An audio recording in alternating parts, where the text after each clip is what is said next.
and welcome to the latest episode of my Knitting and Creative podcast. This episode is going to be a bit different.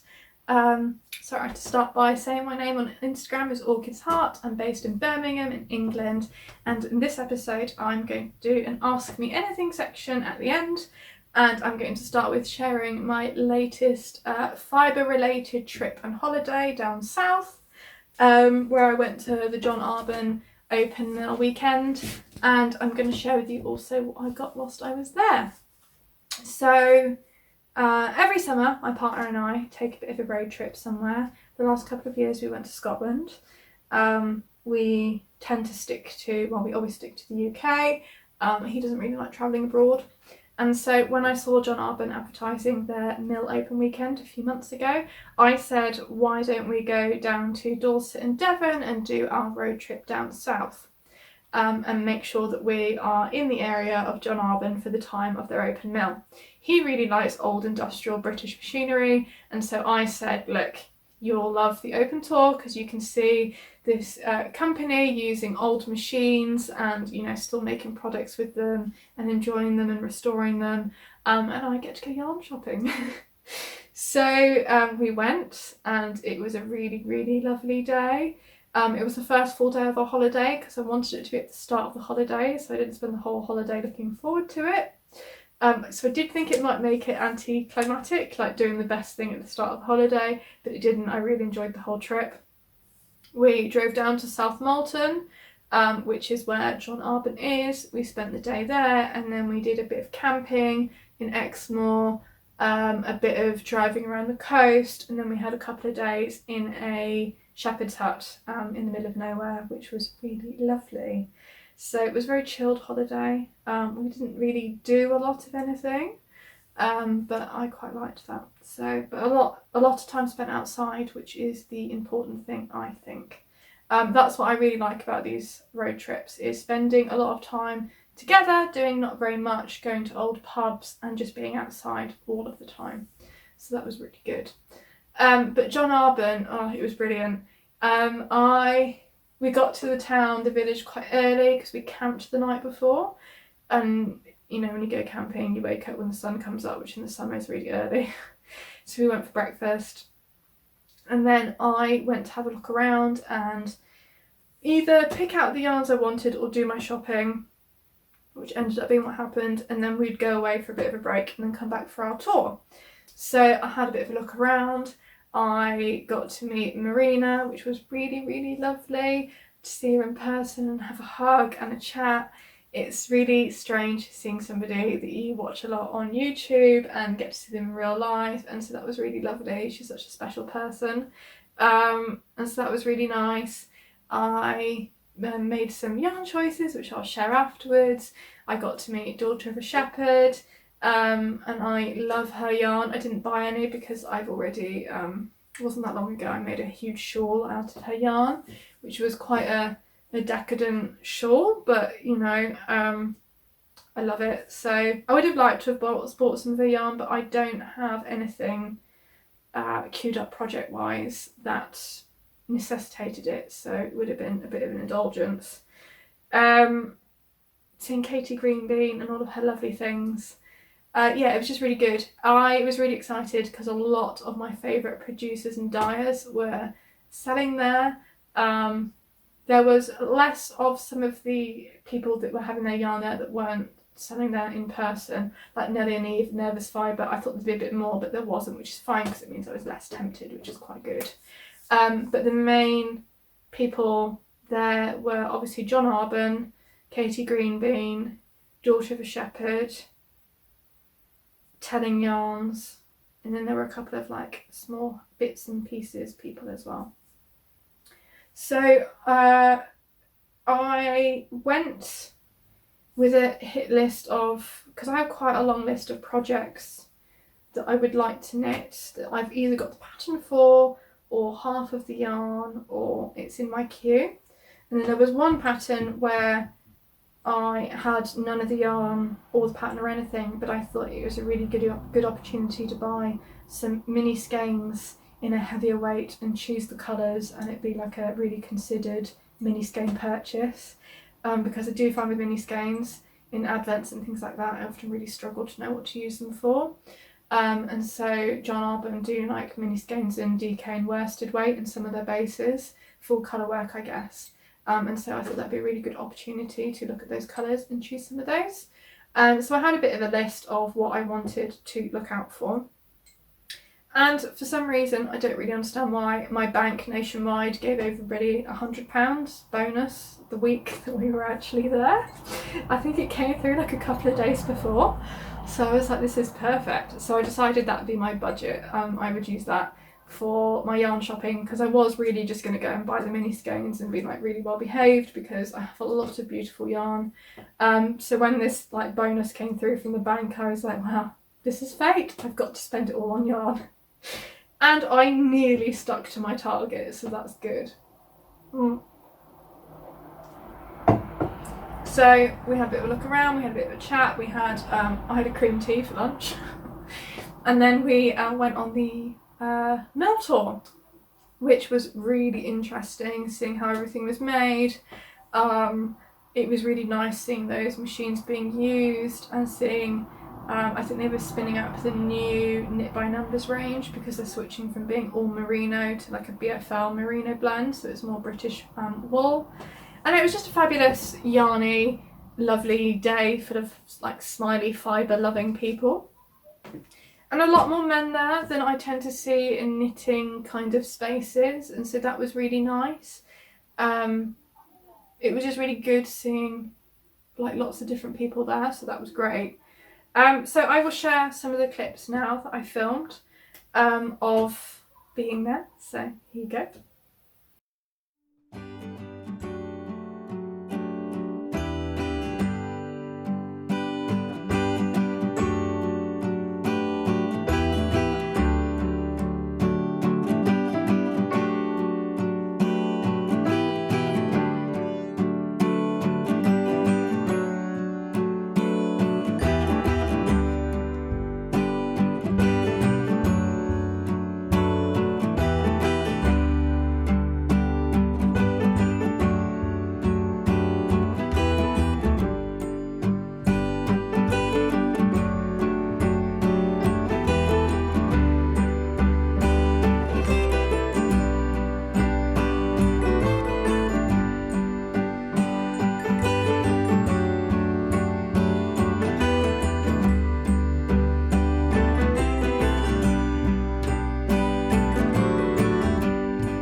So I hope that was interesting for you.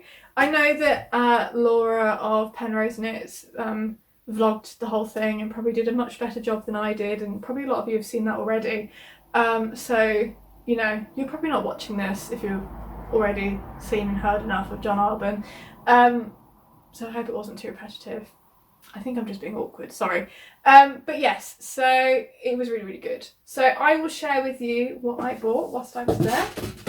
And I've already actually cast on one of my projects, so I'm already quite far into it. Sorry, it's I keep in the warmer months most of my yarn in Ziploc bags because I'm paranoid.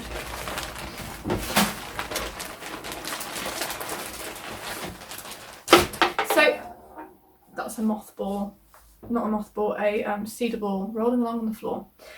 So in my stash I had quite a lot. Well, I had 5 of these mohair balls I bought in a sale, and it's like this ice blue colour, and I wanted to knit the Soiree by Emily Foden using this yarn.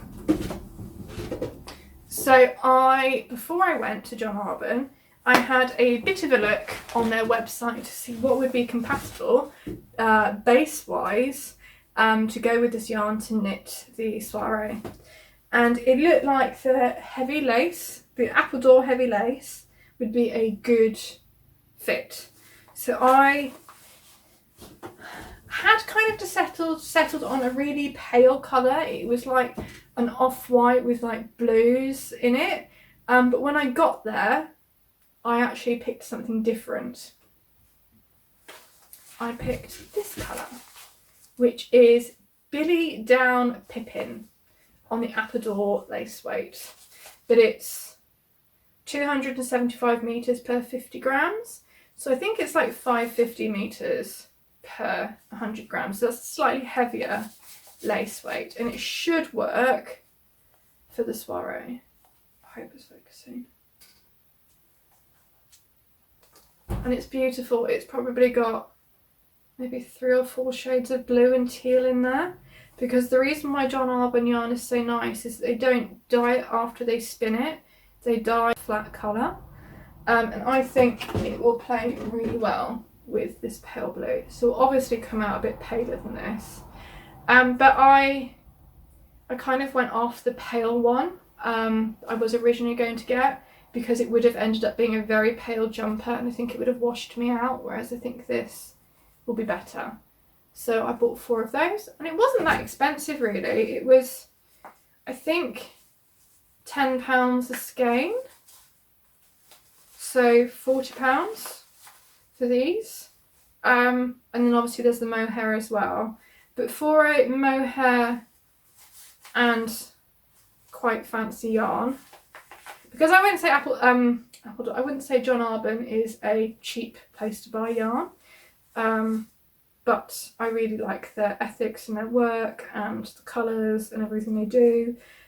So for a jumper that's knit using like nice yarn, I don't think it's too badly priced, but because I bought this in the sale.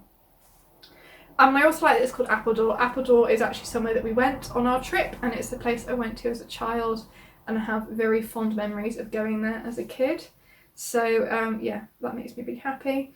It's 40% Devon close wool, don't know what that is, 40% Romney and 20% Exmoor Blueface. So it's nice and woolly, and it's got quite a lot of halo. So combined with the mohair, I think it's going to be a gloriously light, fluffy jumper. So, and I should have enough yardage. So that was on my list. Another thing that was on my list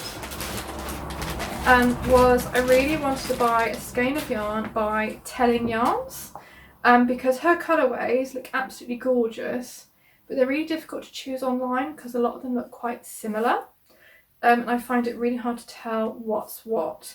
So I bought this one, and it's called Skyros, which I think might be a Game of Thrones reference. I'm not sure because I've not watched it. It's got lots of different blues, browns, greys, greens. And I'm going to knit another Emily Foden pattern. I'm going to do the Persephone mittens with this. So I think this and the Soiree will probably be 2 projects I save for the winter, because the blues seem very wintry to me.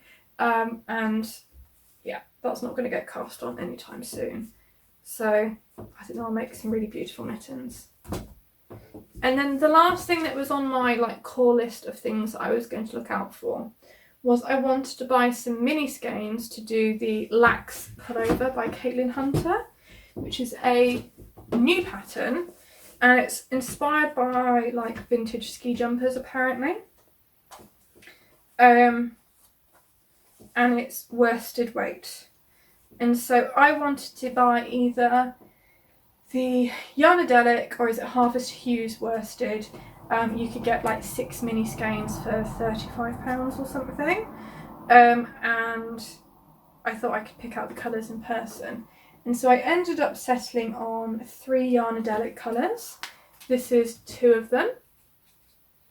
So this is Sunflowers in My Garden and Wondrous Place. So these are named after songs.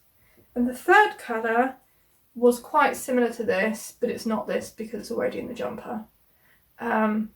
So these are pretty much my 3 colours.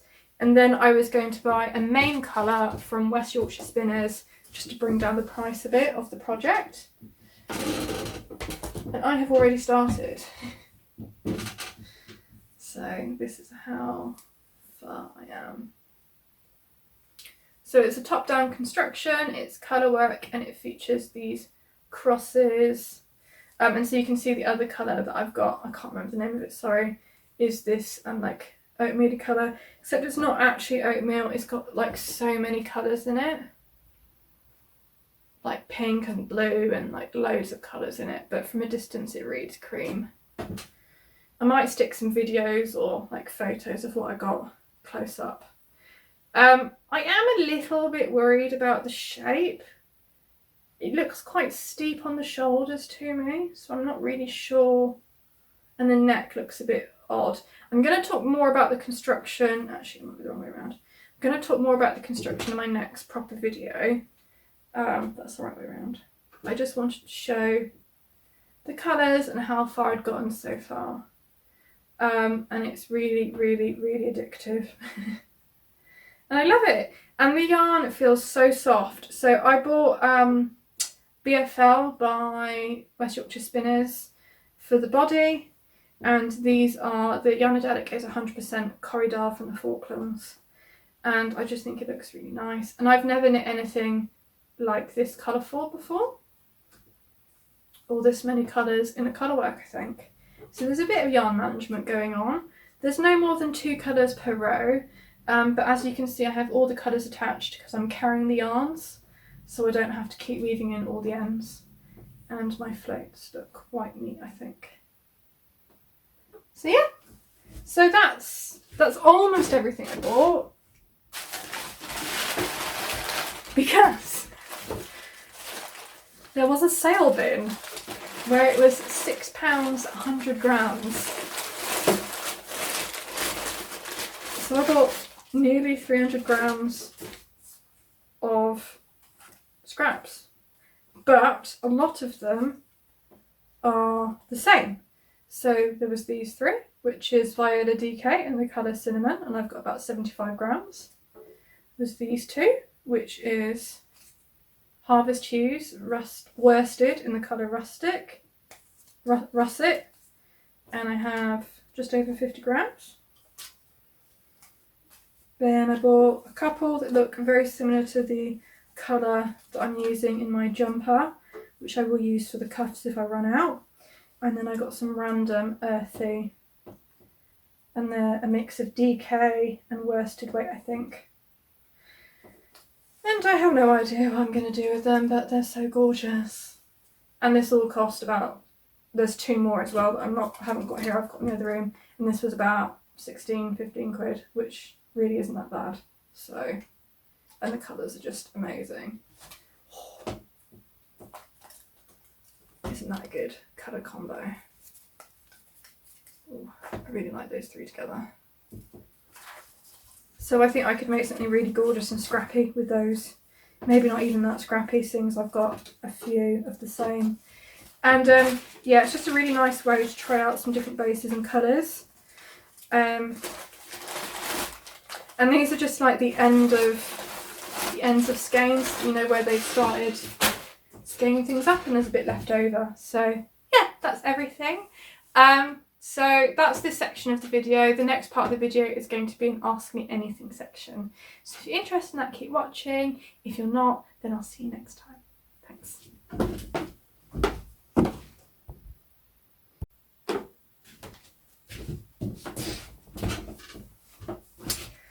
I'm obviously very socially awkward because I've started this section now 3 times.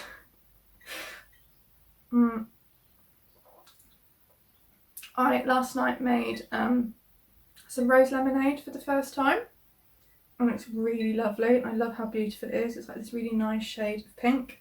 I went to go pick the rose petals once it cooled down last night, and yeah, it's lovely. Very good for the hot weather we're having. So I said in my last episode that I was going to do like an Ask Me Anything section where you could ask me questions and I'd answer them. So that's this. So a couple of you asked me what I do for my job. I used to be teach English as a foreign language at universities. I finished doing my university in Paris, and I just fell into it as a job. I did a few other jobs whilst I was there. I was a food writer. I did some freelance journalism. I also did a lot of babysitting and au pairing and stuff like that because not speaking French very well, I was limited with my options. And when I came back to England, kind of knew that I didn't really want to be a teacher, but I also didn't know what else I could do. I'd never really thought of anything I wanted to do, but I was really lucky and I accidentally ended up working for a disability charity. Originally doing a stopgap job of something that I had no intention of sticking around in, but I ended up working on their creative team and I absolutely love it. It's a primarily admin job. Well, it is an admin job, but it's an admin job that means half the time I'm working at a computer and half the time I'm running around like a mad chicken setting things up. Supporting workshops, exhibitions, events, training, all sorts of things. So I love it. It's about people, it's about working with lots of diverse people from different backgrounds, and it all comes back to creativity, which I think is really important. And so, yeah, I really love it. I love that it's a creative job where I don't need to be creative, if that makes any sense. I do with some things, but it's like I'm not creating the creative content. I enable others to do that, and so that suits me quite well. I really enjoy it. So yeah, that's what I do for my job. It was a complete accident. I work for a charity, so it's really badly paid. I do not do it for the money at all, but that's not really the point. I'm quite lucky that I'm in a situation where I can do a job that pays badly. I mean, it's enough, but I wouldn't like being a teacher would have made more financial sense. But I didn't like it, so I'm glad that I switched. So that's what I do for a job. Another question I got was it's not exactly a question, but I wondered if you would like to say something about your home decor. Everything appears carefully chosen and displayed, beauty everywhere. How did your style develop? Who influenced you? And does your boyfriend share your style? Broadly speaking, both my boyfriend and I like old stuff. This is his house. He lived here when I moved in with him. We did used to have housemates and lodgers, but during COVID they all left, which meant I was able to spread out through the house a bit more. I've always had my sewing room, which, to be honest, I don't film in very often. Sometimes I do, so you might have seen it at various points. And that is pretty much all me. But the rest of the house is his stuff, and I've tried to blend in around it. Because obviously when you live with lodgers, the shared space is very shared. But he likes old industrial British kind of heritage sort of things. He really likes old breweries, but he's a collector, so in our hallway the walls are lined with enamel signs and old cans, which I can't say I particularly like, but it's what he likes. We have kind of a compromise that some spaces he can really like fill his collector's museum-esque vibe, and then others are more of a shared space. This was a lodger's bedroom, but it's now a spare room and my home office. So behind the camera, I have my desk, a computer and all that stuff. And that's why I have all my plants behind me here, because these plants were spread out all over the whole house, but actually for some reason they only seem to survive properly in this room. So it's quite good being on Zoom meetings and having all of this behind me. It's quite nice. And to be honest, a few times I've had Zoom meetings in my living room, I get questions. Some of you may have seen the wall of crates that we have. Occasionally I film down there and you can see it. I think in my very first episode, which is probably a bit cringeworthy, I did film in front of that wall. And it is really nice to take pictures in front of. But people do ask you questions like, what's going on? Is that even real? Like, yes, it is real. He's a collector. So yes, I'm not sure what our style is. Our style is we like old things and we try to fit them into the house. I don't have very much like feeling for modern new stuff. To me, it hasn't got any personality or vibe. I like old things because I like the imperfection, I like the history, I like the quality, and I like the sustainability. I honestly don't think I could afford the quality of what I like new, because it'd probably have to be handcrafted and it would cost a fortune. Whereas you can get really old, solid furniture for not very much money if you kind of know where to look and are careful. We get given lots of things by family that they no longer want and restore them and kind of use them. The dresser that all these plants are on, my mum probably bought secondhand when I was a teenager. And it's alright, you know, it's not my favourite, but it does the job. But yeah, so just collect old stuff. Do I have any inspiration for style? I mean, no one specifically. I do look on Pinterest sometimes and I see things on Instagram sometimes. I guess I am very inspired by people like the aesthetic of fibre tails, woolen twine and bead mandarines, Melody Hoffman. And I would love to have that kind of neutral pale cream with like natural rustic like in there. Like I really like that. But I do get drawn. I have like these two split personalities, retro colour and like old natural dark, and it's really funny how those two kind of compete sometimes. I have a wall in my sewing room and it's more like the white wall with the bee mandarins, dark natural old stuff, and then the rest of the room is like colourful 50s or just like retro. I think more Scandinavian retro probably. Yeah, I'm conflicted. And so I guess I mostly just use things that I like and then find a way for it to kind of look alright together, which is probably sometimes questionable. But I think things evolve over time. Nothing ever is finished. I mean, to be honest, there's a lot in this house that isn't finished, but we might move in a year or so, so I'm not getting too precious about it. And yeah, things just kind of happen by accident. So I'm not sure that really answers your question. I think I do spend some time moving things around, looking at things and seeing how they play with each other. I think something always looks infinitely better with a houseplant involved. And I just try not to acquire too much stuff, which is difficult when you live with a collector, and try not to buy new things for the sake of it, and try and just love what I have. Maybe that's a bit corny, but have things really that just make you happy and are pretty and useful and hopefully have a long lifespan. I don't know, does that help? That's a bit of a strange answer to that question, I'm sorry. Next question.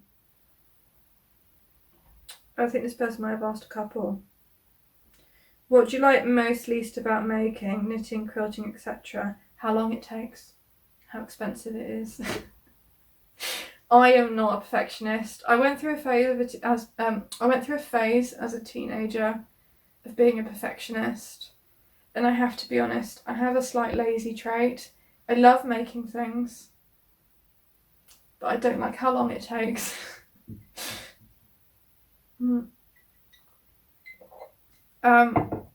So sometimes I maybe don't spend as long on things as I could. The quality might suffer a bit sometimes. I don't know, I'm quite good at...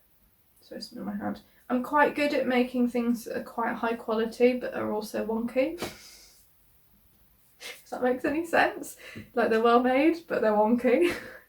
So, and I reckon if I spent more time on it, it wouldn't be wonky. But I get distracted. And if I spend too long on something, I lose interest. So, that, and also how everyone expects you to make something for them, or do something for them, or make it so that they can buy it. Like, I do occasionally make things to sell, but it's completely of my own choice, and because I want to make those things and I want to sell them. I really hate it when someone's like, oh, I really like that, will you make me one, I'll pay you for it. Because inevitably these people have no idea the time that went into it. Whereas if I've decided to make something to sell it, I've made the conscious decision that making that thing is worth the time for the money that I'll then get back from it. I mean, the reality is I never earn the money to compensate me for my time, but I've made the decision that that choice will work for me in that moment. Whereas when someone's like, I really like your dress, jumper, bag, etc., will you make me one and I'll pay you for it? The reality is they only want to pay like 25, 30 quid tops, and that doesn't even cover the materials, let alone time. And I try and explain this to people sometimes, but they kind of glaze over. So that really annoys me, the kind of idea that you can just do anything, fix anything. Whereas, to be honest, like sewing a button on something or doing some simple hand sewing isn't that hard. They could sit down and teach themselves, but they can't be bothered and would rather someone else did it for them. So that's something I come up across quite a lot, and that annoys me. But you know, there's lots of positives about crafting too. What are some of my favourite non-knitting hobbies? Sewing. I do a lot of sewing. Not so much lately, but sewing was a hobby way before knitting. So yeah, I do a lot of sewing. I have done a bit of jewellery making. I did a couple of courses a few years ago. I kind of stopped because it was so expensive.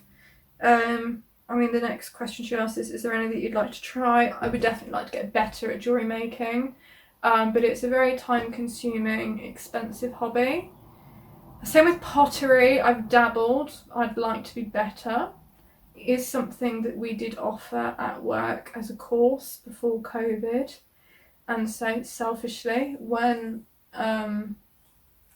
we start running the courses again, I will probably sign myself up because I would love to be better at it.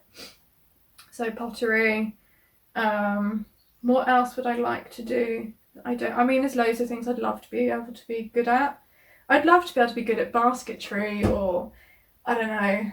I mean, there's just so many things, but the reality is you can't make and do everything. Other non-knitting hobbies, I do make a lot of my own skincare, a lot of like hand cream and stuff like that. I really enjoy that. I would like to get better and know more about botanicals and using nature, and like I know a bit about foraging, but I'd like to like really get into it and be better, like mushrooming and stuff like that. Yeah.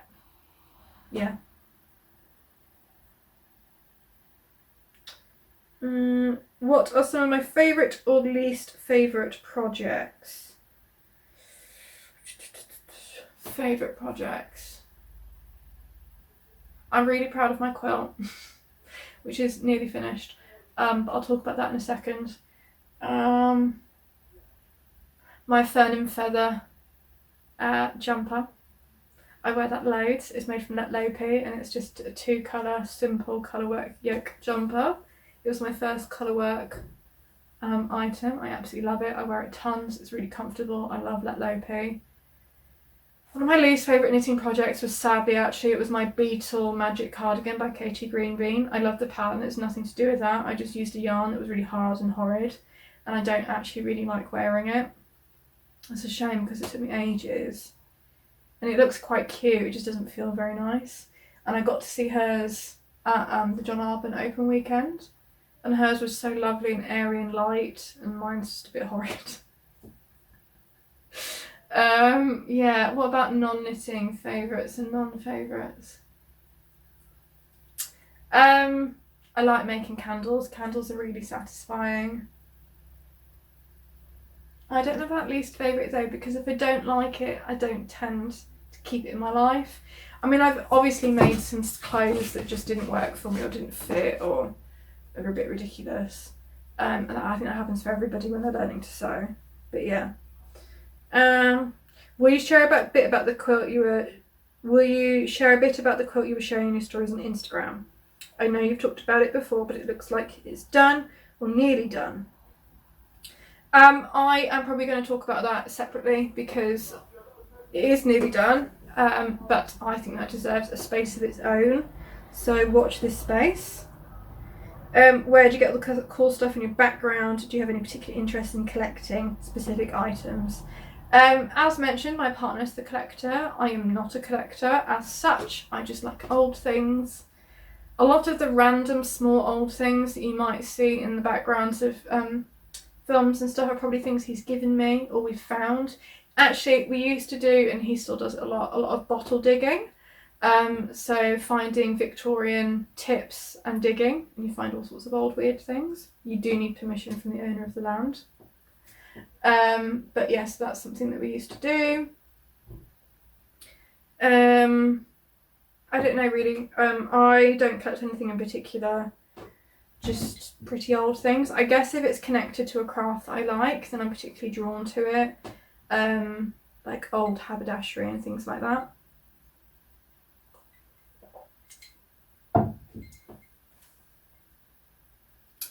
Have you always been a maker or creative person? So when I read this the other day, I thought, yes. I actually can't really remember the first time that I started doing creative things. I actually can't even really remember the first time I picked up sewing. I can remember doing cross stitch at a very, very young age. I'm not really sure how I learned either, to be honest. Was it my grandmother that taught me or my mum? I'm not sure. I do have memories of having a cross stitch kit and reading the instructions and teaching myself to cross stitch. Which with a child's cross stitch kit is obviously quite easy. It's just doing crosses on quite big holes. I have always drawn, made things from beads, plaited, embroidery threads to make bracelets. I made clothes for my Barbies out of scraps of fabric, hand sewn them together. I made pencil cases when I was a teenager. I made a quilt for my doll when I was about 10 and it was a mild disaster, but I still have it. Yes, I think I have. In like various different ways. I learnt to sew properly when I was about 15. I learnt to crochet not until I was maybe 20, because my nan tried to teach me to knit maybe 5 or 10 times when I was younger and it never really clicked. I did want to learn, but I think maybe I didn't have patience. And then a couple of years ago I decided one day I was really bored, I was going to learn, and I did. So it was really funny actually. I went to the charity shop to buy some knitting needles and they're like, oh, you can knit. And I was like, no, I'm going to learn today. And I kind of did. Obviously you can learn the stitch, but it takes a while to really like get going. A bit worried my phone's about to fall. I think it's okay. Sorry, that's why I've got a slight look of panic on my face. When I set it up, the clip I've got on my tripod isn't the best and sometimes the phone jumps out. I should get a better clip. To cut a long story short, yes, I've always been creative. I think, and I was talking about this with my partner the other day, it's because we were encouraged not really to spend much time on screens as kids. They were around when I was a child. There were Game Boys, computer games, etc. And we had quite strict time limits about when we could use these things. So, yeah, I did a lot of reading and a lot of making, a lot of drawing, painting, I remember my father making wooden boxes and then cutting fairies out of tissue paper and decoupaging it. Posh way of saying sticking fairies to it and then covering it with PVA glue. Yeah, all sorts. Do you still like making lotions and candles? Do you have any tips, favourite resources, or favourite scents? Yes, I do. I make pretty much the same things over and over again though. I make the same basic soap, solid shampoo, hand cream, makeup remover. As do I make candles because I've found recipes that work for me. I learned a lot from the account on Instagram, Bodega Zero Waste, and I will put that in the thing below. I've mentioned her before. She has a book which is pretty good. And sometimes she does free classes, but she also does online. She also does a paid for course, which I'm sure is amazing. But I did her solid shampoo and basic soap free class online during COVID. And I think those recipes are in a book as well, so I don't think you need to even do the course. You can just use the book. And I really like following her, is really inspiring. She shares a lot of her experiments and things like that. So I do really recommend her. Candles, I don't really have a resource. It was one of those things where I thought it would be really easy because just melting wax, adding fragrance and pouring it into a jar with a wick. Turns out there is a lot more to it than that. It's about temperatures and the size of the jar and the wick and the type of fragrance you use and how hot it is when you pour it, how hot it is when you add the scent, how much scent, etc. And it's not like a basic... Like, it depends on what type of wax you use, what size of jar, what type of wick you use, what size of wick you use. Like, there's so many variables. So there isn't a set recipe.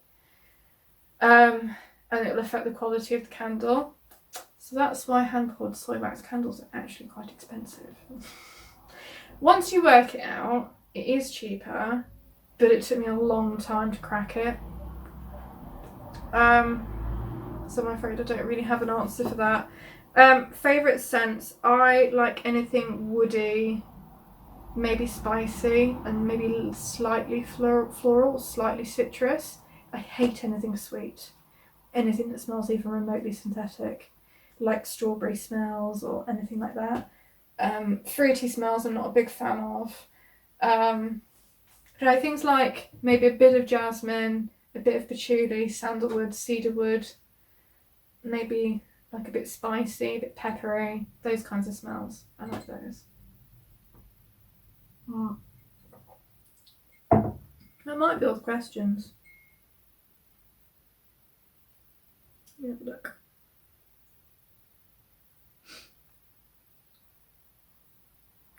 Beep. Yeah, that's it. That's all the questions. So thank you for sharing with me. And that's it, really, for today's video. I would imagine the next one will be an ordinary podcast.